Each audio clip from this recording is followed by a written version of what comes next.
What's up, everybody? Welcome to DCGG Direct. It has been a long time. It's been since May, maybe, or March or April. Before that, maybe April, maybe April. Yeah, it's been a long time, and just be honest. I mean, we were able to finally come out the house and kind of rediscover life. You know, the pandemic at the time was it wasn't as flared up. So things started opening up again. So, you know, we kind of got out of the rhythm just because we wanted to get out the house for being in the house for like the last year or so. So, but we're back and we're going to get back on. We have some new exciting things that we want to talk about. But yeah, I just want to introduce the co-host, Justin, the real pipe gamer. What's going on? Hello, everybody. Glad to be back. Glad we're doing this again. And I feel like at some point in time, back before the hiatus. Oh, by the way, this is episode 8. Oh wow! And hiatus fits in there, and 8 fits in hiatus. So I'm calling it now. Title of the episode: hiatus. Over ? I see that in lights. Okay. But yeah, I feel like I've told people eventually that I was going to get podcasting stuff here in this closet of an office. You know what? Now that it's actually, maybe possibly back, maybe I will do that. Also, yes, I'm wearing glasses and my head is shaved. For those who have only ever seen me on here, last time I was non-bespectacled and had so much hair. Yep. Yep. We couldn't had be more different. We were suffering at not being able to go to the barbershop at that time. Exactly. So, and I wasn't going to do it. Yeah, I feel you. I completely feel you on that. But yeah, it's good to be back. We have a lot of cool stuff to talk about. I would say the main thing has been a busy summer for us. We've attended Blerdcon. If you haven't heard of Blerdcon, it stands for Black Nerd Convention, and it is exactly what it sounds like. And it's in this 2021 was the fourth year. So it was really fun. We participated in a variety of ways. We had a booth set up at the entrance, so people, when they first came into Blerdcon, they could see like, oh, DC Gaming Group. And so we had a lot of people kind of come over and talk to us, and we were able to talk about DC Gaming Group as a whole. And then also we took a lot of like cosplay pictures, which we're gonna share those within the next week or so. Just still gathering. I'm in like a treasure hunt. I'm trying to find all of the pictures and videos that we took during the event. So definitely be on the lookout for that. Justin, this was your first Blerdcon. What did you think? Oh man, I was blown away. It was more than I expected. Especially because I heard that it was like the smallest and scrappiest of the cons that we were attending this year. But what I did not realize, and I should have probably put that into perspective, was that the other two cons were like somewhat Otakon and then AwesomeCon, which are ginormous. So of course it's the smallest, but at the same time, it was fantastic. I will say this: there might have been a bigger like game room and like arcade at Otakon, but did they have the games like Blerdcon had? And I would say no. There was just alone MVC2 arcade sound turned all the way up. Free MVC2. You could hear that 3-second song play all over and over and over again. Never get sick of it. I don't know why. I feel like just all of us of a certain age are just like, that's fine. I don't care that the song is 3 seconds long and loops. I literally I listen to that soundtrack almost every day for when I'm working. It just makes me instantly happy. I just remember being a kid and going to Greenbelt Mall and going in there and going straight to Marvel's Capcom 2 cabinet and picking out when I first discovered Jin on Marvel's Capcom 2, where he could do like the special where he just gets behind his big ass like mech and just like shoots you, and all you see is just the hands and then like that. I was sold. So, yeah, the Marvel's Capcom 2 is like the GOAT. Have you been seeing that there's so one of my favorite like YouTubers or people in the fighting game space, Maximilian Dude, he's basically started this whole campaign, hashtag free MVC2. So he's trying to rile up, like, get people riled up and start asking Capcom and Disney to, basically be like, yo, like, let's figure this out. We have, a studio. I think Digital Eclipse is the people that did the Street Fighter 30th anniversary collection. Even they were like, yo, like, we're just waiting on Capcom and Disney to be like, just give us the okay, and then we'll go ahead and do it. So I would say maybe in the next year or so we might see Marvel versus Capcom 2 come back. So I would like it to be. You think they could remaster it in some way? I don't want it to be shiny and glossy like nah. I want it to be like the high def pixels. Did they do that for Street Fighter? Is that not what I'm thinking of? Didn't Street Fighter do like almost like an HD remaster of the old games? Better. Yeah. So there was two of them. So they did. It was a Street Fighter 2 anniversary collection, and that had like a bunch of bells and whistles. And they did the Street Fighter 30th collection, which had basically all of the Street Fighters up until Third Strike. And most of them had it was, I would say the quality was there. They didn't necessarily touch the games that much. Some of them they've did some retouching, but I think in the case of MVC2, what they might do is just add some quality of life features, like a rematch button. Online is actually the 360 version of MVC2 apparently had some really good online, so that's already taken care of. So it's just like minor stuff. They just need to package it and sell it and make it work on modern consoles. That's basically what they need to do. Man, you're kind of short, man. Like you said, you said the 30th had for the Street Fighter had all the Street Fighters before that. Like what I want MVC2, but I want the characters from like Children of the Atom in there, the Avengers versus X-Men old arcade game. Like they were all, I don't know if they were all the same company, but they all look the same to a degree. Just bring them all in. Bring all. And then I want like I want like MVC2 Wolverine and like Avengers versus X-Men Wolverine. Like how they kind of do with like fighters. Like Dragon Ball. So it's like you have like this Goku and then that Goku. And I want both, and they'll be slightly different. And have them smash all my toys together. That would be. I think that would be MVC4. For sure. I think that would be some features in that.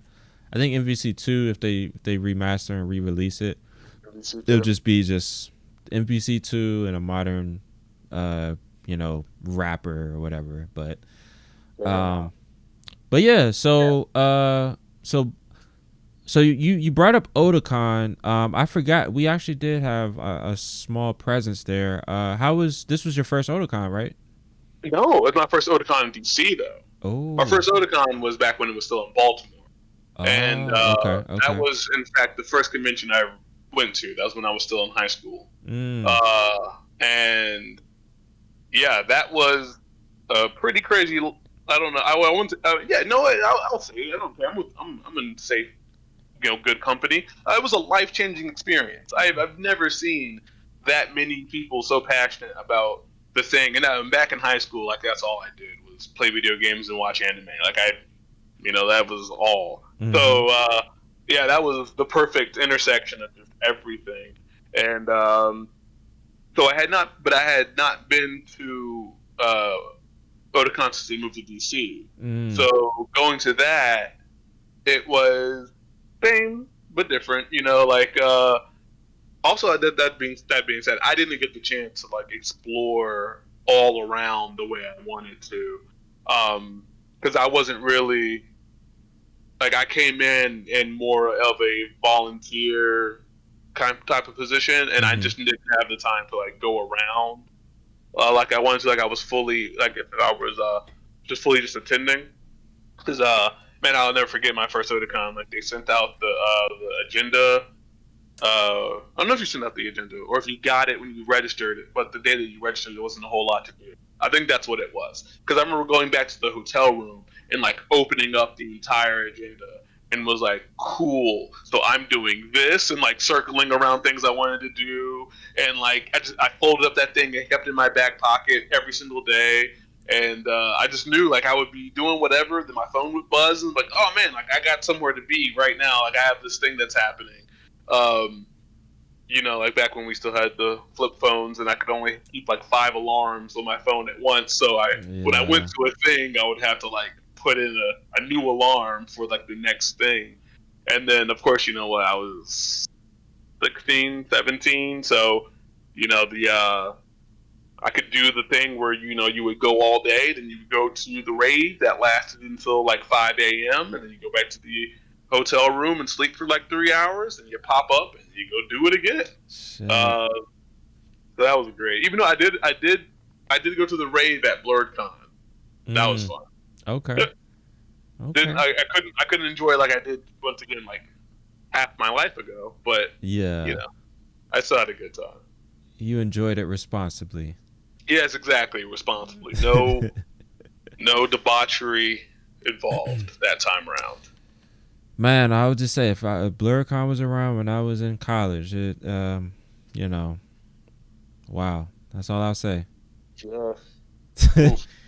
uh, so yeah, so that's basically two. And let's just acknowledge that thankfully cons are back. Of course, it's not the same, but it's the spirit is there, and I think the enthusiasm is there just to kind of be back in that space again. So I'm just thankful that because I'm gonna be honest, like I thought that I was like, man, like maybe we'll never go to conventions again. I seriously was like, I was definitely I was at I was coming to terms with a lot of stuff, like maybe not coming back, and conventions was one of them. So so I'm just thankful that we were able to participate and with no problems.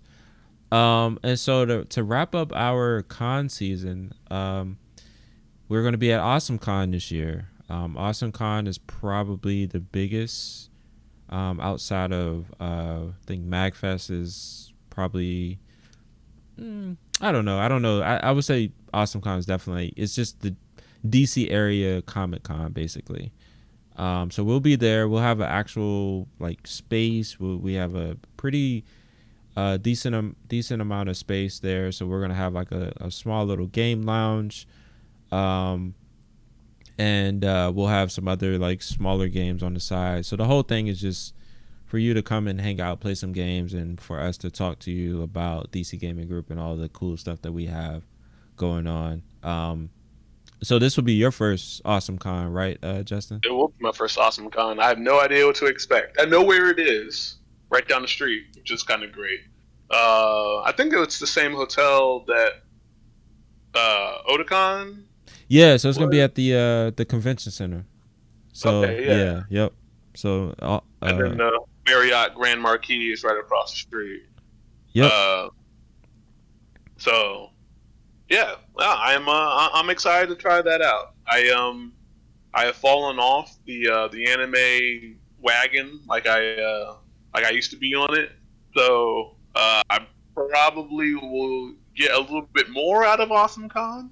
Um, There's definitely a lot there. I will say that the selling point for Awesome Con for me is the merch. There's a lot of good stuff to buy there. Like there's a lot of vendors that come from all over. You can get some cool T-shirts. You get a lot of I got most of the posters behind me from Awesome Con of past few years. Um, so there's a lot of that. So definitely come prepared to if you you want some trinkets, bring some cash, or just be prepared to buy some stuff, because there's gonna be some cool stuff for sure. Yeah, I'm down. I lost I lost my debit card Oh the snap! like a couple days before Blerdcon Uh, when when we went. So yeah, I was walking around at the vendor hall. Just basically every time I saw something I really wanted, I would go, "Are you going to be at AwesomeCon?" And they'd be like, "Yeah, yeah, yeah, yeah." I'm like, "Okay, cool, cool." So I have a good. you got a Future Rolodex. Justin, yeah, future Justin's already spent like a good $80 at AwesomeCon. He knows Okay. it. He budgeted it. It's fine. Absolutely. Absolutely. Okay.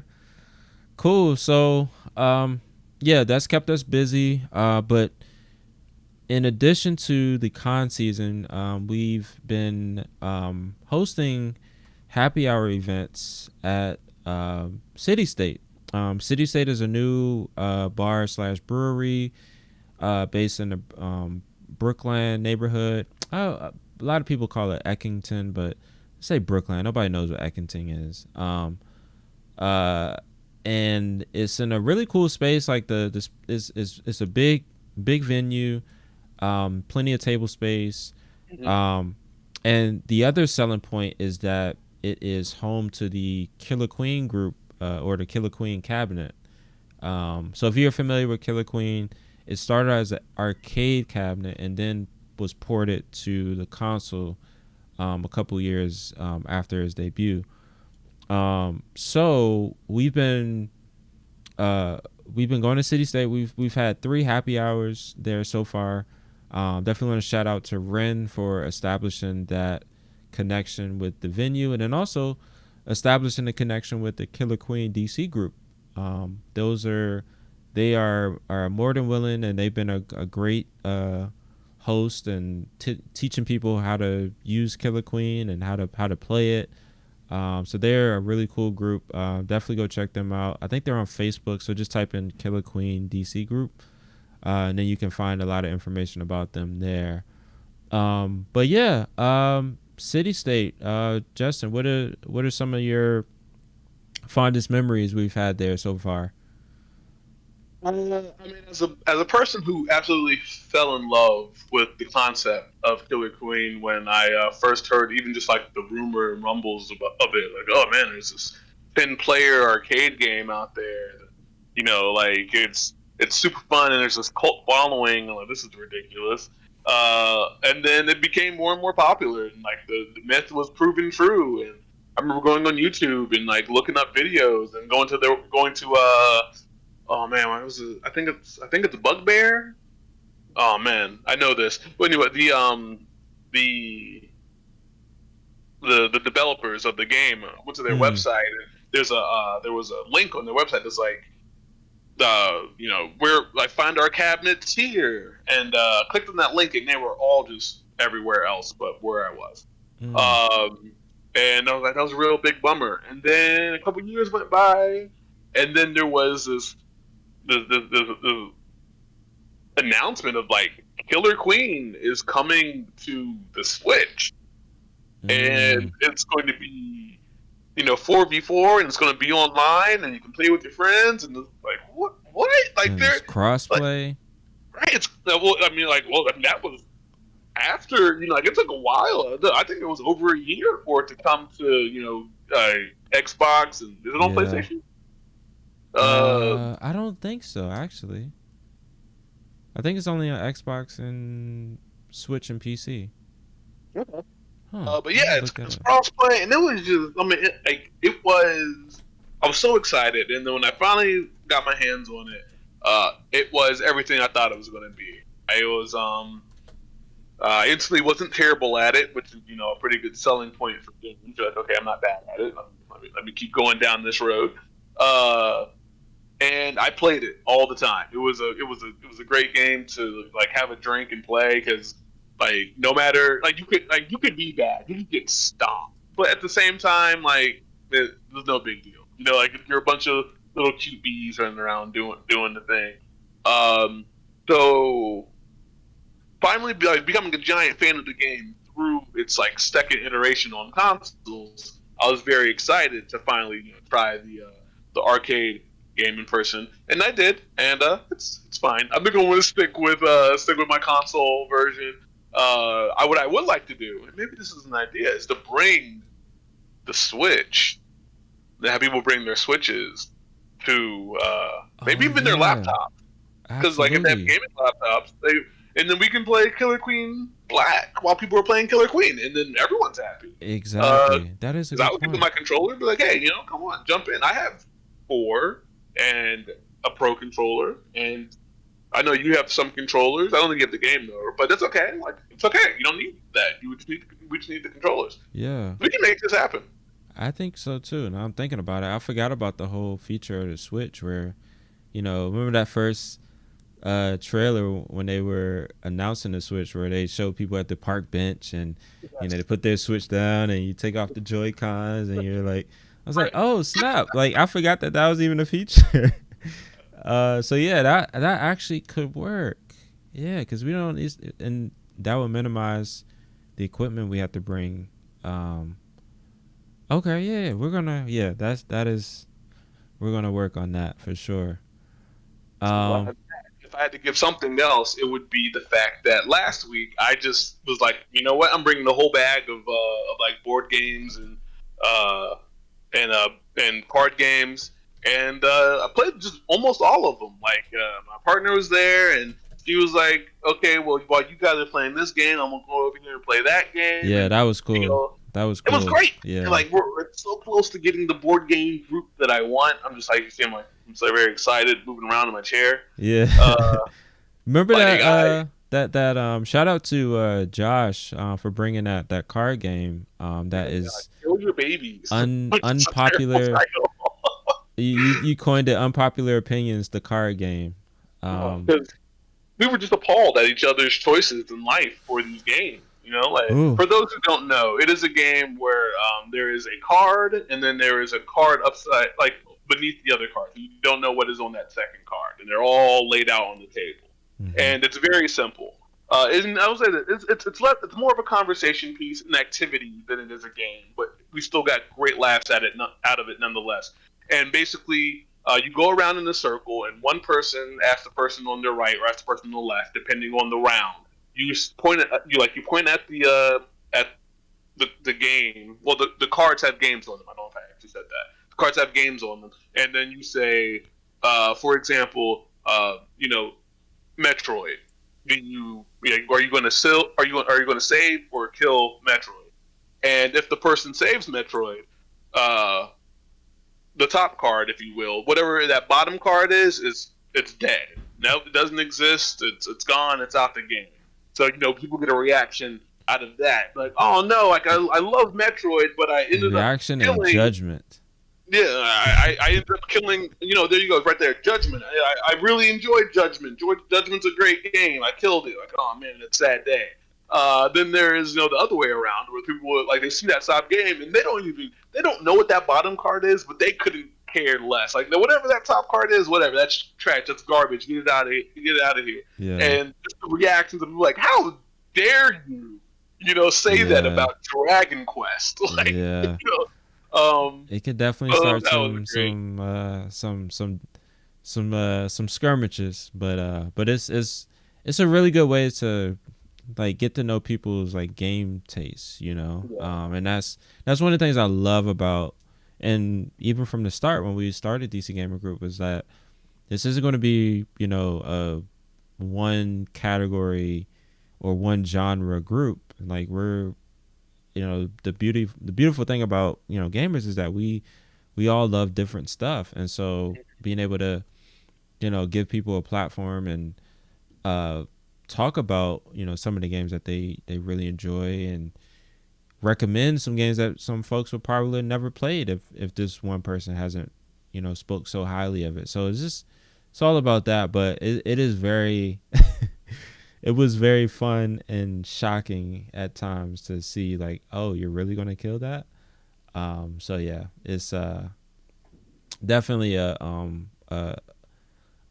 good conversation or icebreaker game. Actually, that's That should be like a when we have some new members, we'll just like in person, just be like, hey, here's a game. I want you to play it, so y'all get to know each other, and then That's but be great. nice. But be nice. Don't judge too hard. Yeah, that's great. I like that a lot. Josh, we're going to use your game a lot. If you're out Absolutely. here, if you ever see this, which you should watch it. Everyone should. All the members should Yeah, watch. I'm gonna post it in the uh I'm gonna post it in the general. Um so let's move over to Game Club. So Game Club, we just wrapped up Control. How was that? Yeah, like I'm just going to touch on it because honestly, I'm not going to reward people who just listen to the podcast for about Game Club discussions. Join Game Club to get those discussions. But it was great. We got a bunch of new people in Game Club. One of the things I really love about Game Club is when people who come in at different knowledge levels with the game, and Control being a such like a cult hit, like it didn't get the mainstream recognition that it probably deserves because after playing it, because I didn't play it before Game Club, it's a really good game. But like as I don't know, some people, they really loved it. One person in there, I think that was their third time going through the game. That was their favorite thing, and they were going through the DLC. And, we were talking about how it connected to Alan Wake. We were talking about the original inspiration for it. I forgot exactly what it was, but apparently there's like this crowdsourced story that's somewhere out there on Yeah, the internet. it's a weird name. I forget the name of Yeah, it. But yeah, I know exactly what you're talking yeah. about.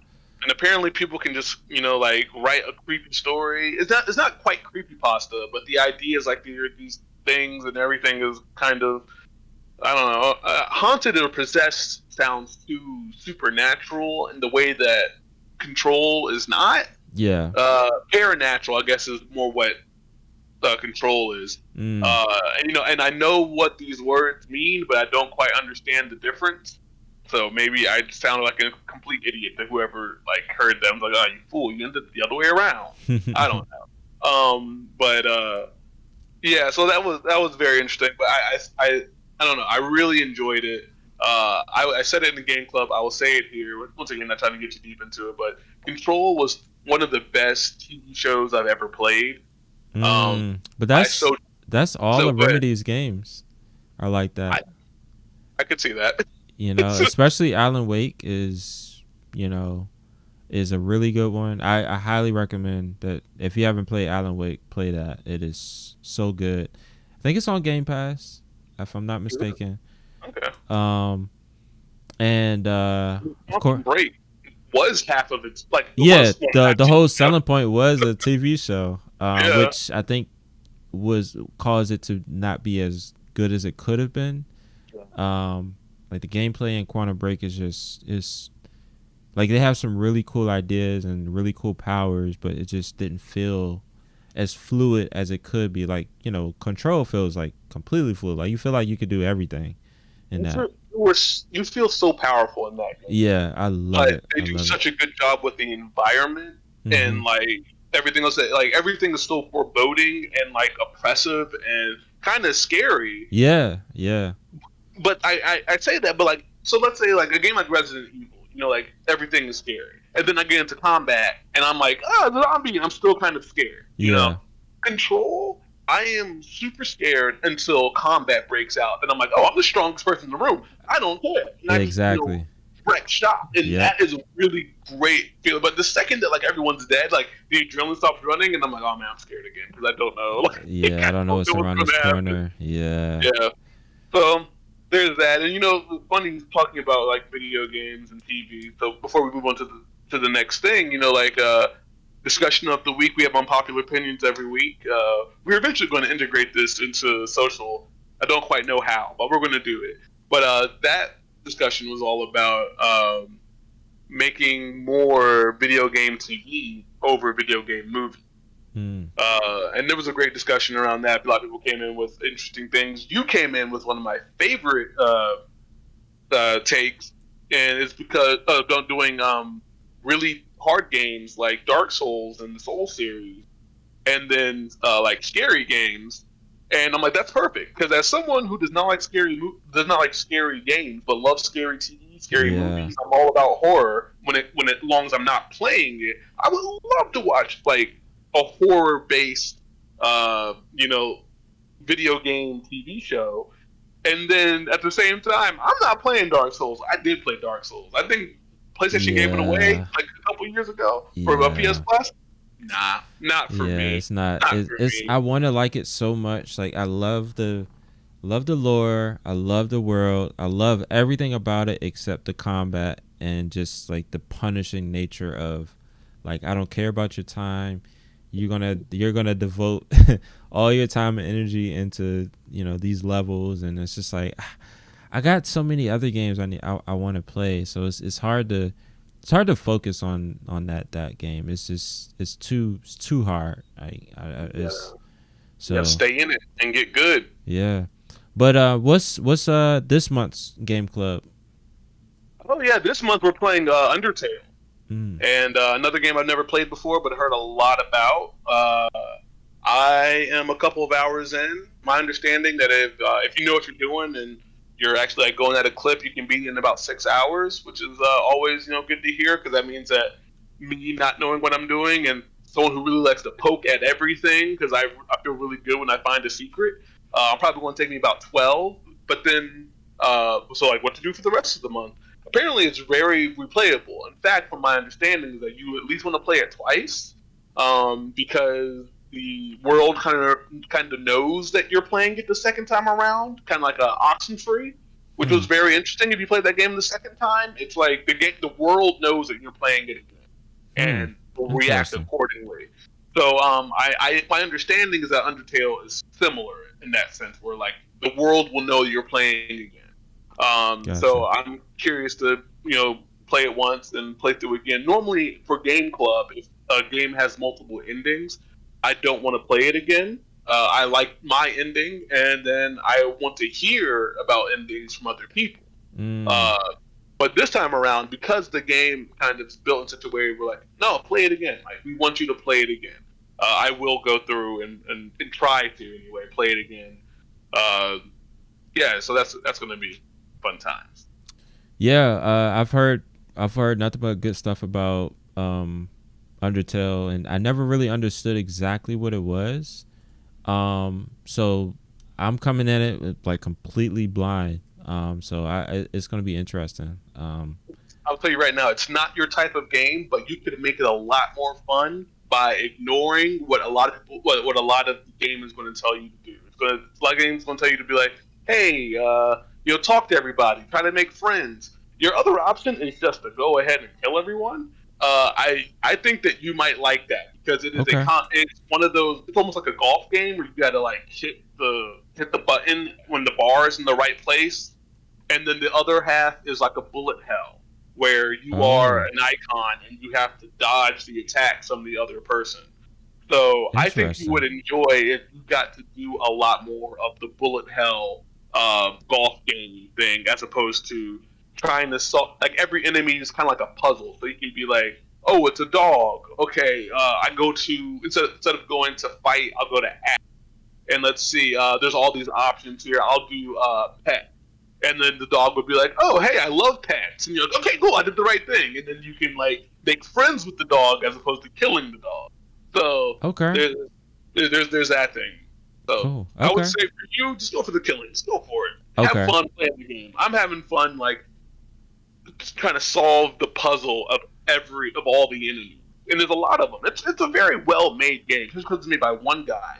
And then I know you've heard one thing about it, is the music is fantastic. And I've heard. People were not lying. It's that beautiful chiptune that we love so much. Like, I don't know. It's amazing what I don't know enough about like sound engineering in games to know that if you're using the same kind of chipset that was in like a Nintendo or Super Nintendo, or like once again something that you know more about than I do. But what the sounds that what the music he's able to make with just bleeps and bloops, as like our parents would say, is actually fantastic. It's absolutely amazing music going on in that Okay. game. Cool. I'm looking forward to firing it up. I'll probably fire it up this weekend. So I am definitely I'll be updating the channel and on my journey. So cool.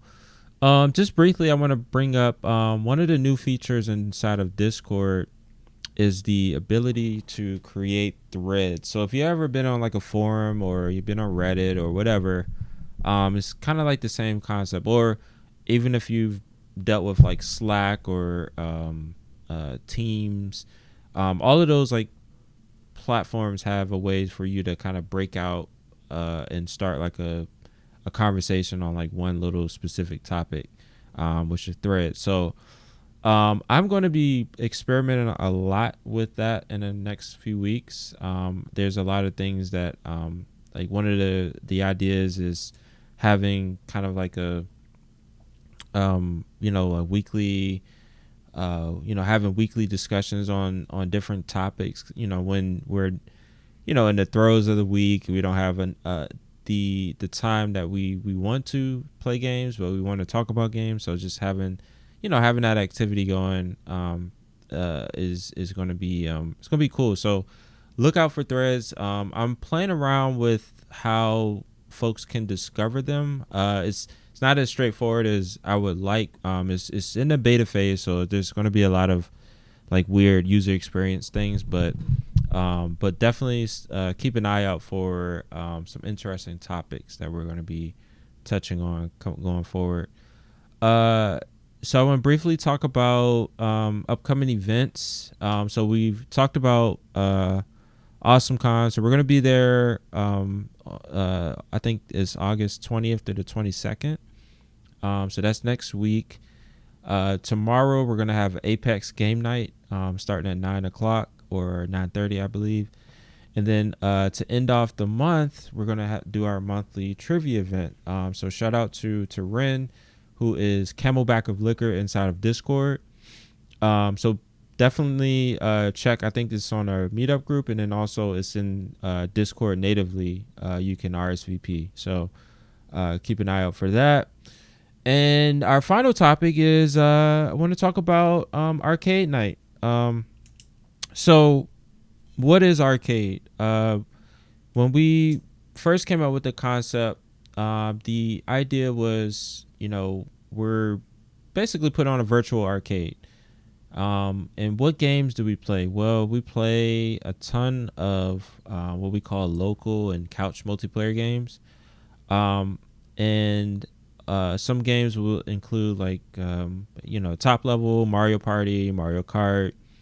And then some indie darlings like Towerfall or our new favorite Lethal League, Blaze.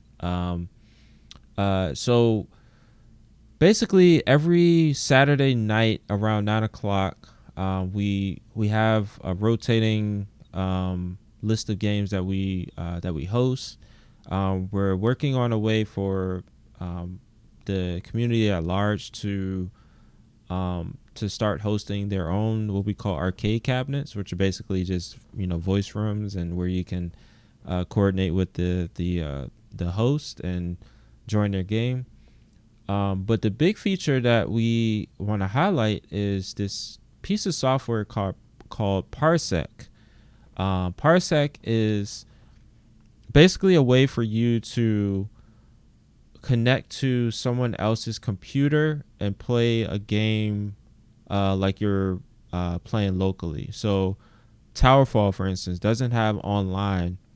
So a way for us to play Towerfall together now, we use Parsec to connect to the host computer, and on your side, all you have to do is connect the controller. It could be an Xbox One controller, it could be PlayStation 4, whatever. That gets tunneled into the host computer, and you can play that game like you're playing locally. So it's if you ever use like remote desktop in the past or something like that, it's basically the same concept.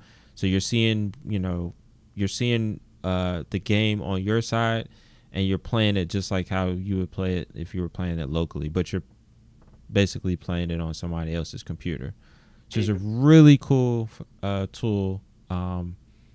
And it allows us to really take advantage of a lot of these indie games that are only featuring local multiplayer. So Justin, like what are some of your like favorite games that we play during arcade night? Let's see. So back when we were able to do it on like a more regular basis, I primarily ran Mario Kart, and I You had definitely some want to. fierce competition there, huh?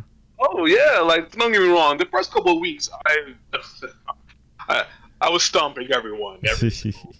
Uh, not that I'm great. I was just better than everybody else. I say was because it didn't take long for people to be like, okay, well, I'm back in the habit, and it was every like we did the Grand Prix. We would do like we would do all four races, and it has this really cool thing. I love it where um everyone gets a vote on what track they want to race, and then it randomly chooses from what everyone chose. So every race is randomly chosen from four different tracks. That's awesome. I feel like more online games should take hint and do stuff like that. That's so cool. Absolutely. Um, so yeah, that was great. That was every week. But honestly, I would say the most fun I've had with like arcade and especially with Parsec was that night that it was me, you, and I want to say it was Kyle, Time Wizard, Mm-hmm. right? And we just did the most random, like crazy games that you bought on Steam for like 50 cents. And I remember, like, after a while, Kyle had to drop off, and then it was just that game. It was so bad. It was just Oh, stick figures. stick fight. Oh my god! And as soon as one of us died, the whole game would reset, and it would be new Um, rules in a new environment. And it was like I was laughing so hard to the point to where like I was dying because I just couldn't react in time to like the new set of rules, and then I would die again, and I would laugh harder, and it was so funny. And when I at the end of it, I actually like, what does that go up to? That goes up to 8 people. What the hell? yeah, That was that chaos. game was like it didn't end. Like it literally, if you wanted to keep going, it just kept going. It was so much fun. But uh oh, we lost Justin. But yeah, to round out arcade night. The main thing is that we're trying to emulate how it is like either playing in the arcade itself or playing at someone else's home, like on the same couch, like the old days from the N64 days and Dreamcast. It's that same spirit that we're trying to replicate and capture virtually. So this Saturday, which is going to be August 14th, I'll be hosting basically a Parsec open house. So I'll have a list of games that we'll be running through, and it's going to be designed for folks that never used Parsec before, that want to set it up and get used to the software, and then also try. It's also kind of a Trojan horse to show people some other like indie multiplayer games. So that is going to be August 14th at 9 p.m. I'll send out a big announcement, all that good stuff in the Discord. But yeah, just anything else with arcade? Uh, no, not really. I just unfortunately I won't be able to join you guys this weekend, and I hate that. But I know I want this. I want this to go over well. I know we were talking before recording how important it is that that people understand like the power of Parsec. Um, like you don't need the game to play with your friends. Like that is like that's the thing that like happens every now and then, like completely random games on like the Nintendo DS or Mm-hmm. I think the Wii U had a couple games like that where you could just like be like, oh, you don't need the game, like your friends can play with you, or you like I think what was it, No Way Out, like gave you like a Oh yeah. friend pass, Yep. like just give it to a friend and you both can play. Yep. But no, this is every game, like Basically. Yep. this is basically like every game that says you can play locally that's on Steam or you get it on your computer, you can do through Parsec. Yep. And like we've been building, like a nice Steam library that we can put games into, and then we can host people, a great deal of people to come in and play games. So Absolutely. that's the biggest thing. We talk a lot about getting people together to play games, and Parsec is cutting out that first part. Like they don't need to be together anymore, but you can still play games. So like, all right, cool. And that's what that's what we want. So For yeah, sure. that's the biggest thing. Is just to get people to play more. Cool. So that will wrap up this episode of DCGG Direct. This is episode number 8. And it's good to be back and good to talk to the DCGG community at large. Make sure you subscribe to our YouTube channel. We're also on Twitch. We'll be streaming. I'll actually be streaming Arcade Night on Twitch on Saturday. So definitely make sure, if you haven't already, follow us on Twitch at twitch.tv/DC Gaming Group. Also follow us on all of the social. Instagram is at DC Gaming Group. That's the one we're most active on right now. So just follow us on there. But yeah, we'll be back again next week. Like Justin and I were talking before we started recording on some of the ideas to incorporate for the podcast going forward. So keep an eye out for that. Stay tuned. We're gonna have some cool stuff, and we're gonna have some special guests in the future as well. So yeah. Again, my name is Not Circ on the server. Not Circ is Crescent spelled backwards, so that's where that comes from. And then we also have Justin, the Real Pipe Gamer, on Discord as well. So, yeah. Any closing remarks? Play more games. Absolutely, we all need more games during these times. So, never stop. I don't understand how people stop playing video games, but life it is. So yeah, we'll catch you all next week and talk to y'all later. Peace.